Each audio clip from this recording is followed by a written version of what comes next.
तासगाव तालुक्यामध्ये ढगफुटी सदृश्य पाऊस झालेला आहे। सांगलीच्या तासगाव तालुक्यात मुसळधार पाऊस पडलाय, तर काही ठिकाणी ढग सदृश्य पाऊस झालेला आहे। त्यामुळे ओढे नाले तुडुंब भरून वाहू लागलेत।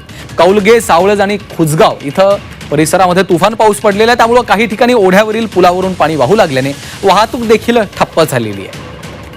पुलावरून पाणी वाहू लागल्याने वाहतूक बंद पडली आहे। सांगलीच्या तासगावमध्ये ढगफुटी सदृश्य पाऊस झाल्याचं आपल्या समोर येत आहे। कौलगे, सावळज आणि खुजगाव इथं तुफान पाऊस पडलेला आहे आणि या पावसाची ही दृश्य आपण पाहतोय। सांगलीच्या तासगाव तालुक्यात मुसळधार हा पाऊस झालाय, तर काही ठिकाणी ढग सदृश्य पाऊस झालेला आहे। ओढे नाले अशा पद्धतीनं तुडुंब भरून वाहू लागलेत, तर काही ठिकाणी ओढ्यावरील पुलावरून पाणी वाहू लागल्यामुळे वाहतूक देखील बंद झालेली आहे। पूर्ण जनजीवन विस्कळीत झालंय। सांगलीत ढगफुटी सदृश्य पाऊस झाला, पुलावरून पाणी वाहू लागल्यानं वाहतूक ठप्प झाली आहे।